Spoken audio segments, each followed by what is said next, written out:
Om Shanti Shanti Shanti. Om Vasudeva Sutam Devam Kamsachanuramardanam Devaki Paramanandam Krishnam Vande Jagadgurum Asato ma sadgamaya tamaso ma jyotirgamaya mrityorma mritangamaya. Om Shanti Shanti Shanti. Let us offer our salutations to Lord Krishna, the son of Vasudeva Devaki, who gave immense joy to the mother, who came to establish religion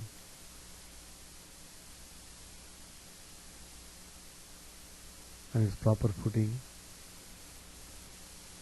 the spiritual master of the universe, who destroyed the demons Kamsa and Chanura who were tormenting the people. We shall offer our prayers to Lord Krishna to lead us from unreal to real, to lead us from the darkness of ignorance to the light of knowledge, to lead us from death to immortality.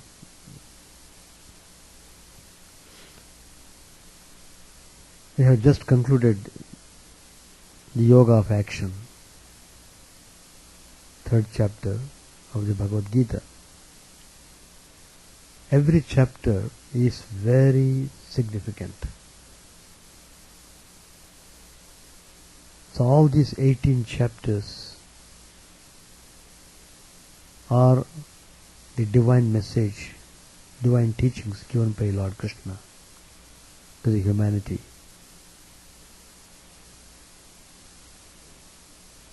So it is for us to wake up and practice these teachings in life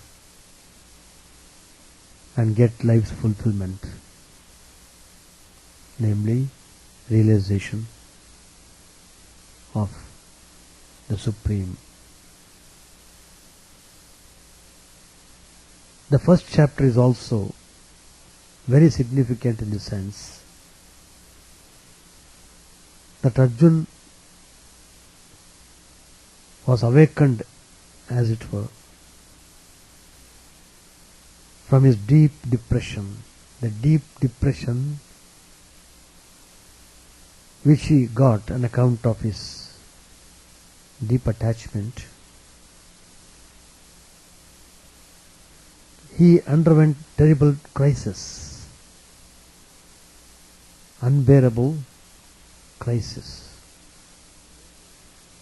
That paved the way for his spiritual unfoldment.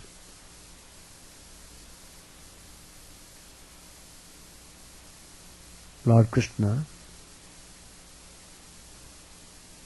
the Divine Master, out of his infinite compassion, removed all depression from Arjuna's mind and made him fit to act properly. We are born in this life to behave properly, to act properly. So, Sri Krishna tries to remove all the ignorance troubling Arjuna. In order to remove moha or attachment, which was the sole cause of Arjuna's delusion, first Lord Krishna taught him the imperishable nature of the Atman, the realization of which would grant him the freedom of the eternal. Then a doubt arises in Arjuna's mind as to the necessity of engaging in action even after one has attained this state. Shri Krishna clears this doubt by telling him that although one has realized oneness with the eternal, one has to perform action through the force of Prakriti or nature. Shri Krishna emphasizes that perfection is attained not by ceasing to engage in action, but by doing all actions as a divine offering, imbued with a spirit of non-attachment and sacrifice. So we must know this technique of performing action that Lord Krishna explains very clearly. Do it as an offering. Anything that you do it with love and dedication, with full faith in the divine. That establishes good character in oneself. Doing karma properly purifies the heart. But you must have that attitude. Spiritual attitude is very important. Without spiritual attitude, you tend to become egoistic, full of anger, jealousy, hatred, and so on. So you have to be careful and you have to be watchful every moment of your actions, whether you are doing with spiritual attitude. The man of God vision, Sri Krishna explains to Arjuna, need not engage in action, as he has attained everything that has to be attained. No doubt he can be ever absorbed in the calm and immutable self. But to perform action for the good of the world and for the education of the masses, he is no doubt superior. Therefore, action is necessary not only for one who has attained perfection, but also for one who is striving for perfection. Swami Vivekananda, in the course of his talks, has clearly mentioned that he is prepared to take any number of births, suffer any number of times in order to bring peace and solace to the suffering people. So, the man of realization feels very much compassionate towards suffering people. That's how the incarnation takes place. There is no need for the divine to incarnate himself, but in order to uplift the suffering masses, in order to teach humanity the values in life, the Divine Supreme descends to our level. Shri Krishna quotes the example of Janak, the great sage and realized soul, who continued to rule his kingdom even after attaining God realization. When Shuka, the glorious son of Vyasa Maharshi, desired to have the realization of Brahman, Vyasa Maharshi sent him to Janak to get teachings from him Janak was a great yogi. He was a great karma yogi. He was a great jnana yogi.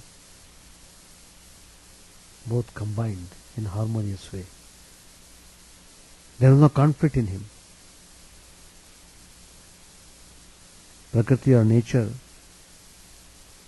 is made up of three qualities: Rajas, Tamas and Sattva. The Atman, the Chaitanya, the consciousness in every one of us is beyond these three qualities and their functions. Is untainted by these qualities. It is pristine pure. Only when knowledge of this fact dawns in a person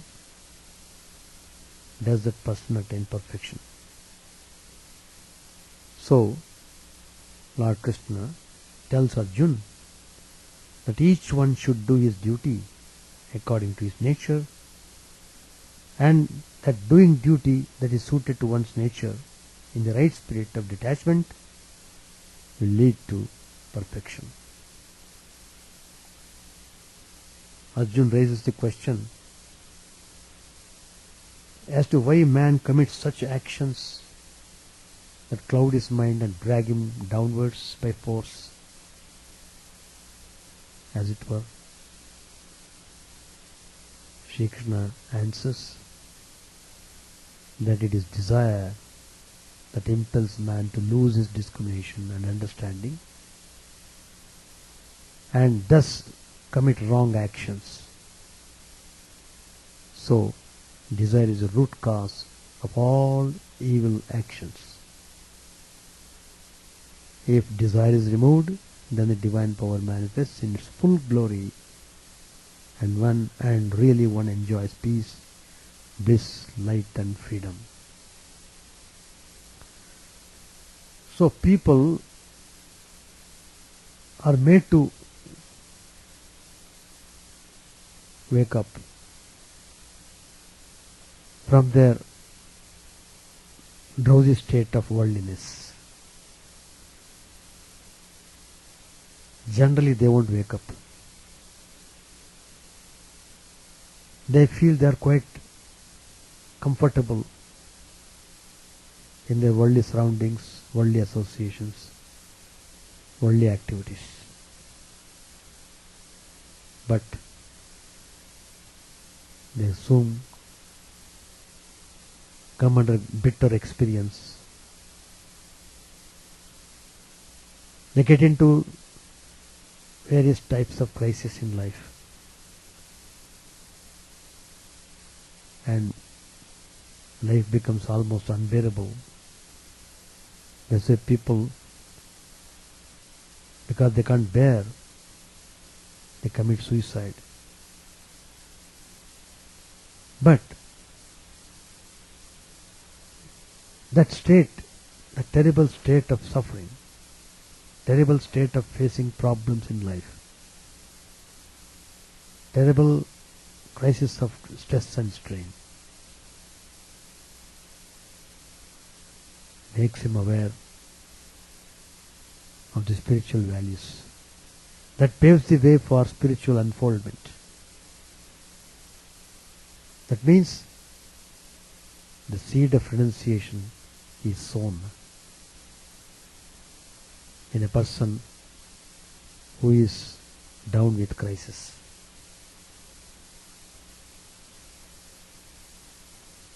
For such people, these spiritual ideas are like nectar, and it gives a turning point in their life. So, seeing from this point of view, depression paved the way for spiritual unfoldment.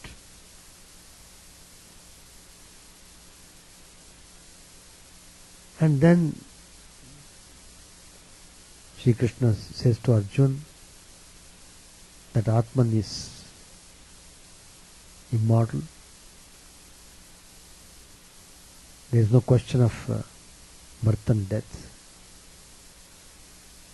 It is ever shining, blissful and peaceful.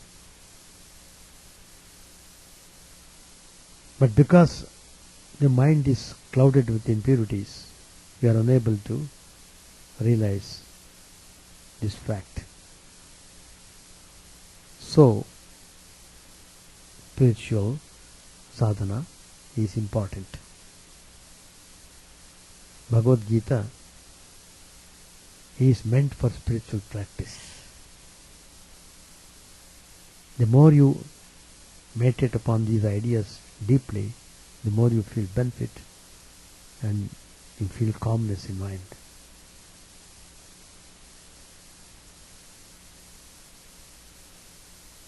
The fourth chapter, the wisdom yoga of action. They also call it as wisdom yoga of action and renunciation. Lord Krishna explains very clearly. This yoga was not new. It had been proclaimed much earlier. But over the period of time, people lose track, Again and again the Lord has to come, has to take the trouble of coming and living with us, suffering through us, to show us the way. Well, in a way, Lord wants to play with us. Not only He is allowing us to play in the world, He also wants to be part of playing with us. Then you will appreciate more vehemently the spiritual glory. Imam Yuvaspate Yogam Proktavanam Avyayam Yusvan Manave Praha Manurikshvakave Bravit. So this yoga was taught to Vivaswan, that is son. He told it to Manu.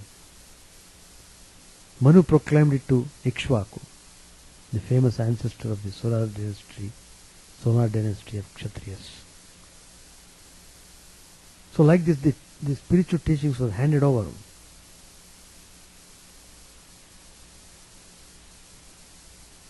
Evam parampara praptam imam rajashriyo viduhu sakalena mata yogo nashta parantapa. So, in course of time, the sages, they came to know about this yoga. But because of long lapse of time, this yoga was almost lost. The Rajashis, royal sages, they were kings at the same time, possessed divine knowledge. But they were all adept in spiritual practices. They are not simply kings just to enjoy the pleasures,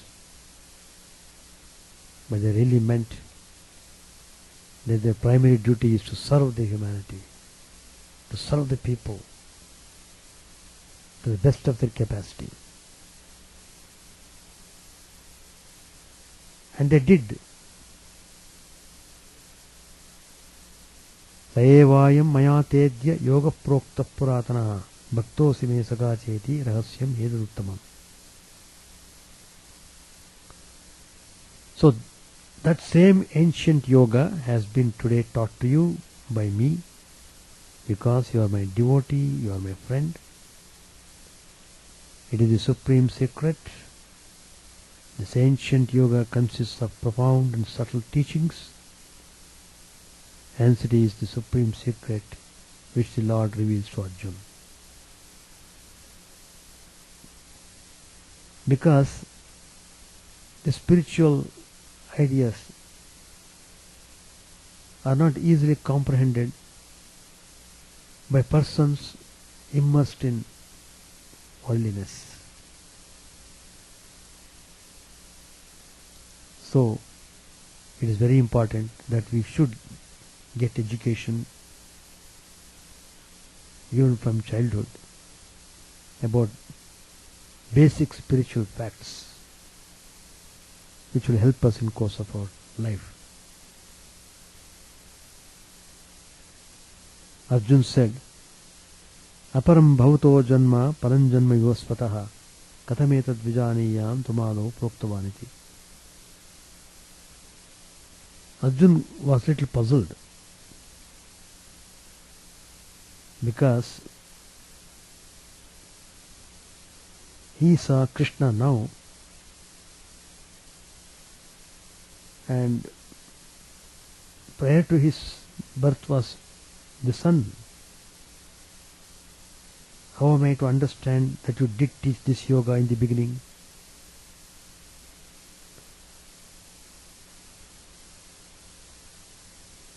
Then Lord says, Bahuni me vyatitani janmani tavacharjuna tanyam veda sarvani natvam veta parantava. Well, you are asking me how I taught.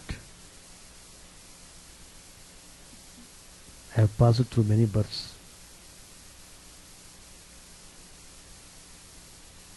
And you have also gone through many births.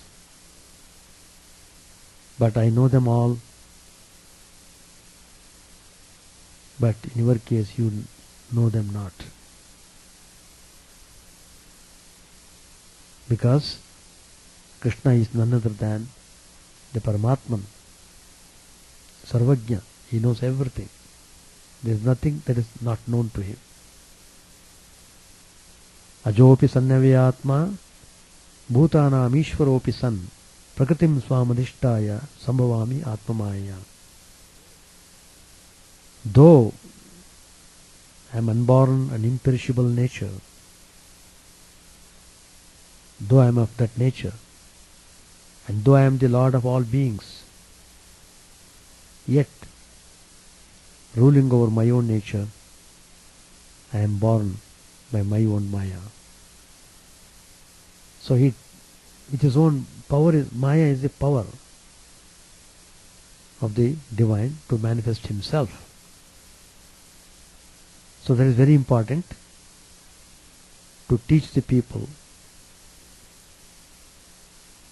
Yada yada hi dharmasya glanir bhavati bharata abhyuttanam dharmasya tadatmanam srijamyaham. Whenever there is decline of righteousness and rise of unrighteousness, then I manifest myself.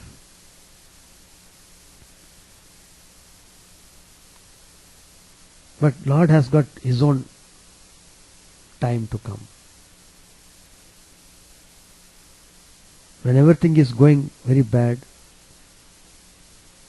when the time is ripe enough, at the proper time, at the mature time, the Lord incarnates himself.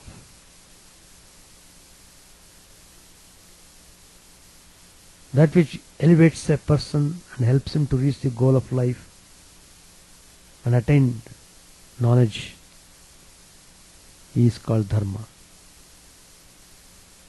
That which drags him into worldliness, which makes him more and more selfish, jealous, hatred, that is called unrighteousness. That's called adharma. The more a person is worldly, the more he is not following dharma. That which helps a person to attain liberation is dharma. That which makes him irreligious, makes him atheist, makes him egocentric, is adharma, unrighteousness. Very soon he will get severe knocks, severe blows. All his egoism will be smashed.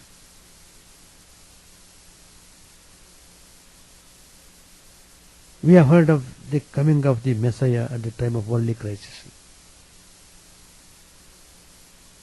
Is there God to help us?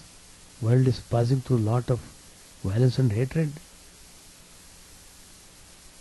So they really are in a way crying for the divine intervention.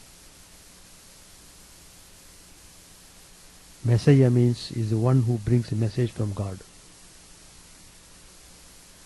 Whenever people forget the true message of God, there is adharma or unrighteousness. You can see how the unrighteousness is going on in modern times. People are being killed like animals. No value, no respect for human life. Then the Divine Lord comes to remind, transform and redirect people back to the religious way. If need be, he even destroys their physical bodies, then allows them to go through another birth to learn better. It's a form of purgation.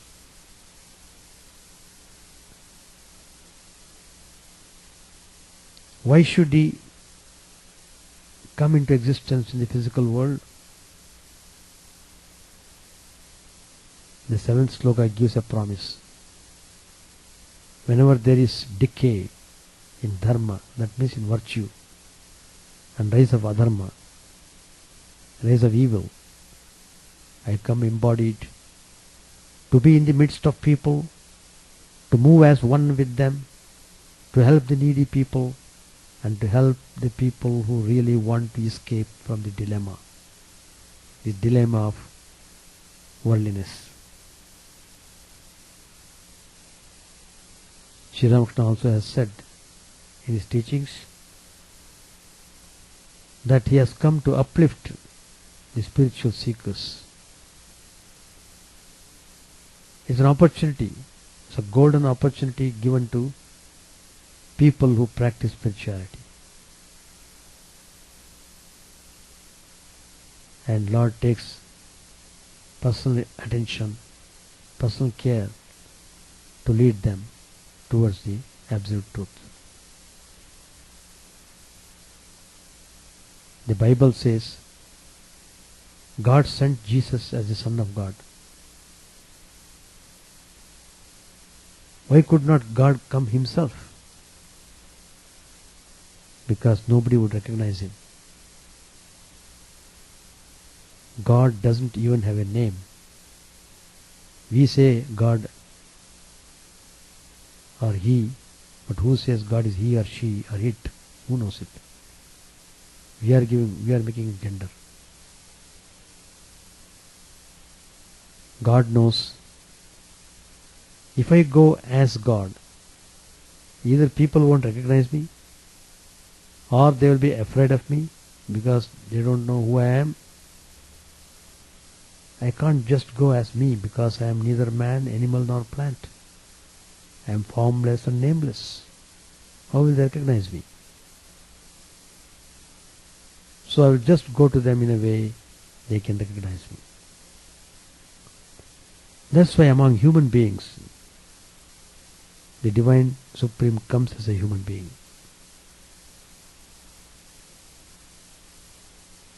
When he decides to be in the midst of buffalo, certainly he doesn't come as a human. He comes as a buffalo.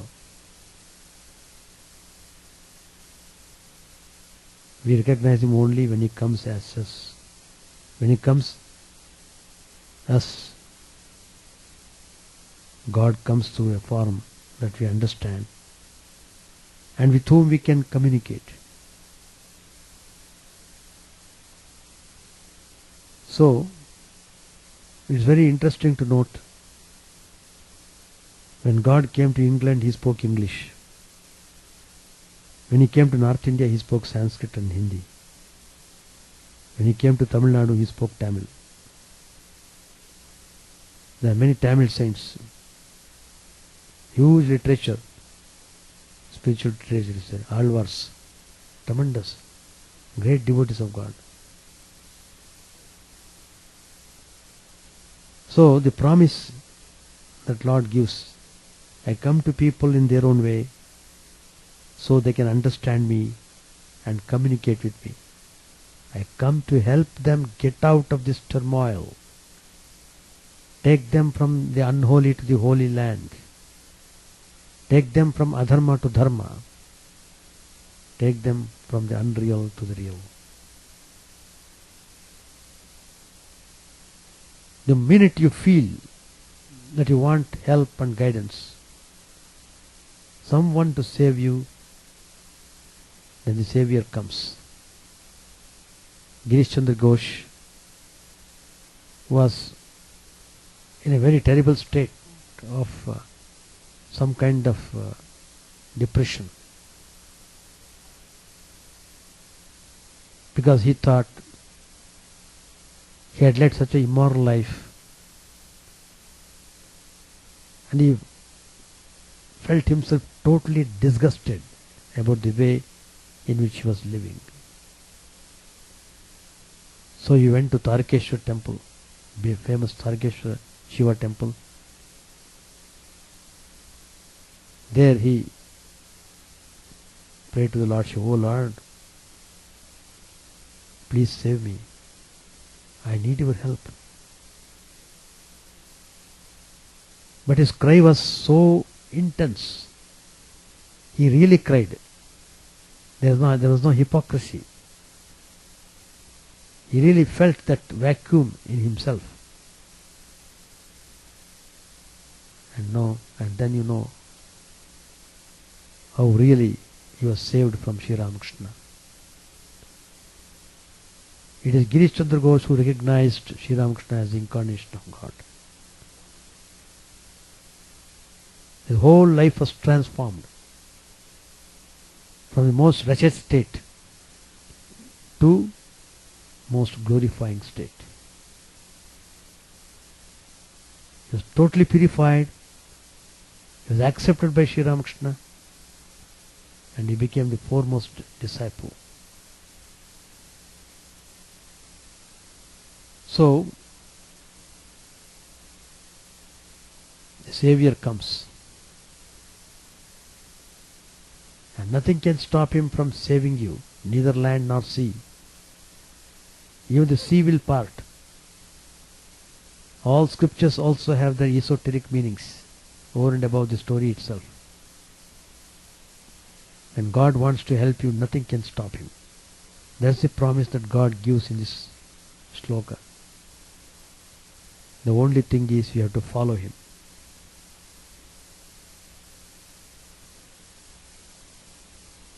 When the disciple is ready, the Guru comes. You find in life of Sri Ramakrishna himself how Totapuri came to him to initiate into Advaita Vedanta. Who thinks about God when everything is comfortable and going fine? That's the meaning of people telling, I'm still young, I've got some desires, let me think of spirituality later on. These are all sayings because he thinks he is comfortable and there is no need for any kind of changing his mental attitude. Why should he? He is comfortable, he is enjoying. So, nobody wants to think about God. In fact, they don't want to come even near the temple even. I have seen people in India, I have seen people making remarks, oh, if I go to ashrama, it will turn my mind. Let it turn. They don't want their mind to turn.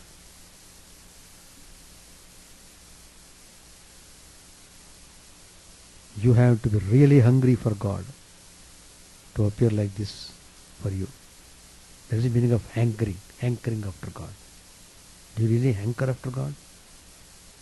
Do you have longing? You have to ask with all your heart. Then it shall be given. Why only then? It is not because God is a miser. He waits to see that you are very hungry. Then He can really feed you. That's the secret. If you are not hungry, even if I give you delicious food, you won't enjoy it. You might even throw it back in my face. So, God waits to appear until you are fit for that and you have the need. Of course, God is here always. It is not that He is coming and going. Sometimes here, sometimes away. In one sense, it's all right to talk this way. But where is God actually? Everywhere. Everywhere. Ishavasamidam jagat. Yat kinchi jagatyam jagat. Where can He go? Where can He come from? But unless you need to feel that presence, you won't be looking for it.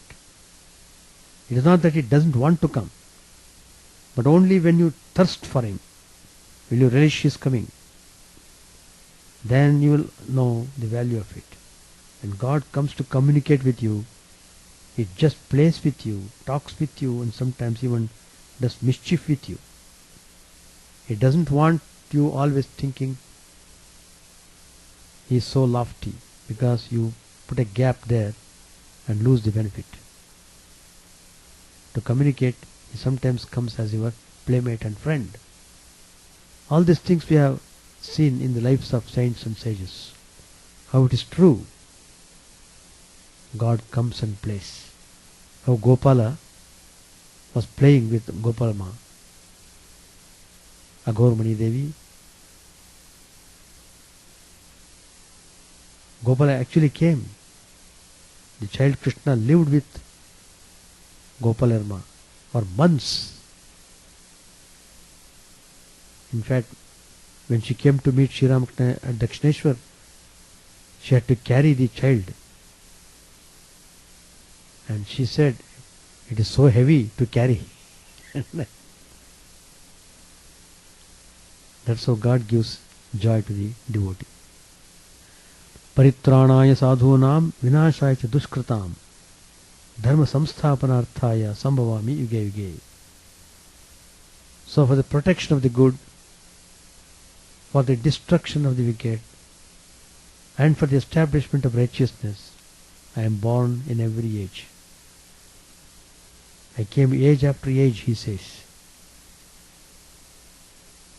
This is not the only time I have come, many times, because the world goes through the same cycles constantly.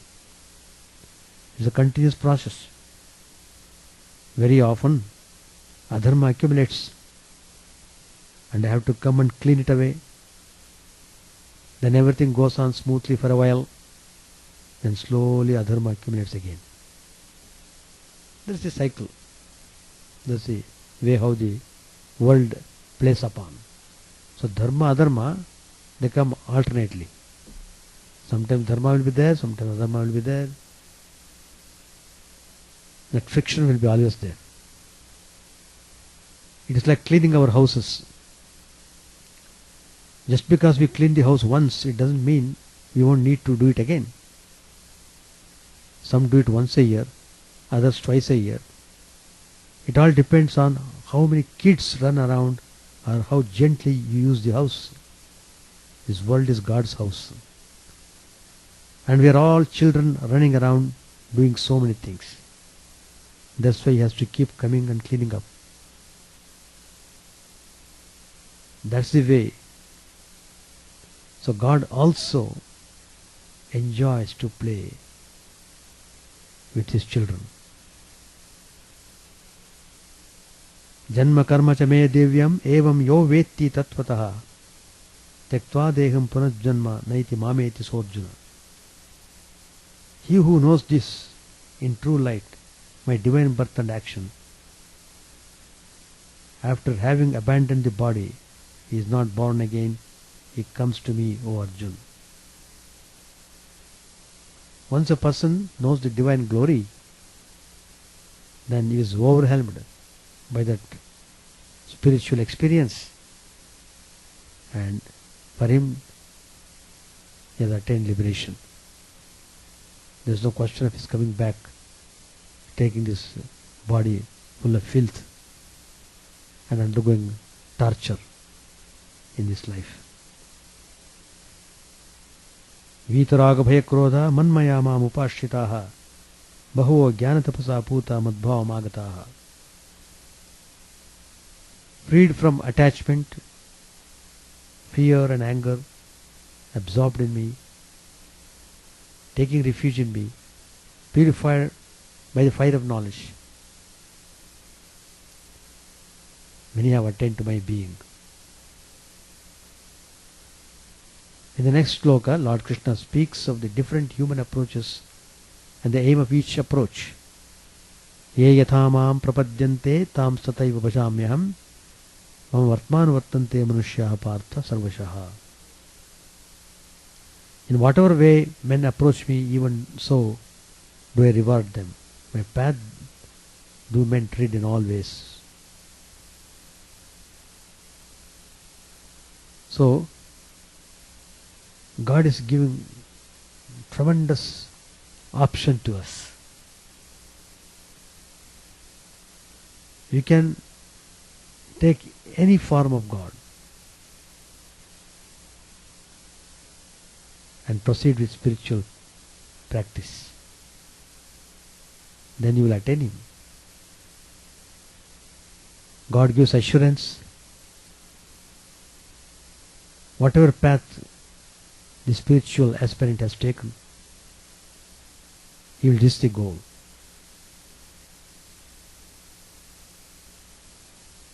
So, reaching God means, realizing the truth means, you will be experiencing eternal peace and bliss. You become completely contented. No more wants. No more wants. All the desires are fulfilled. That's why when Dhruva got the vision of Narayana, when Narayana asked him,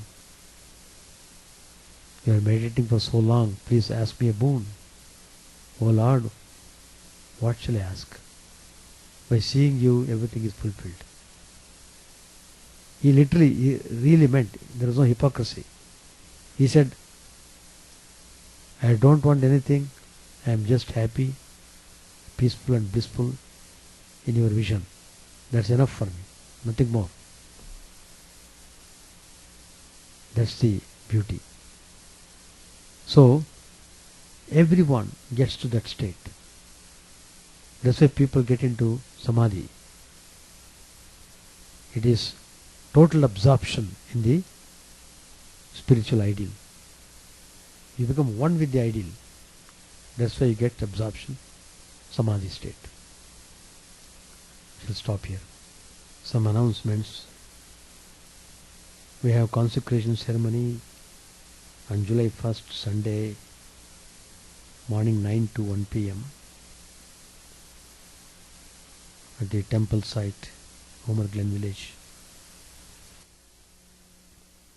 You're all cordially invited to participate in the program. Chant the name of the Lord and His glory unceasingly, that the mirror of the heart may be wiped clean and quench that mighty forest fire, worldly lust raging furiously within. Own name streamed down in moonlight on the lotus heart, opening its cup to knowledge of thyself, O self, down deep in the waves of His bliss, tasting His nectar at every step, bathing in His name that bought our very souls. Various are thy names, O Lord. In each and every name thy power resides. No times are set, no rites are needful for chanting of thy name. So vast is thy mercy.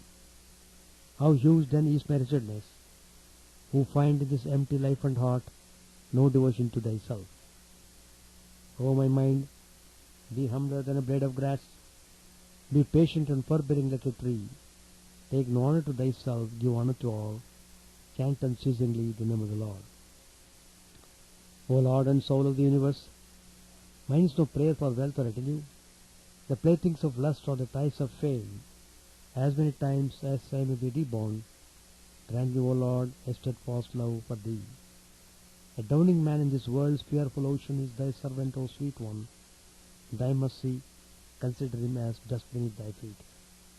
Ah, how I long for the day when an instant's separation from thee, O Lord, will be as 1,000 years, when my heart burns away with its desire, and the world without thee is a heartless void.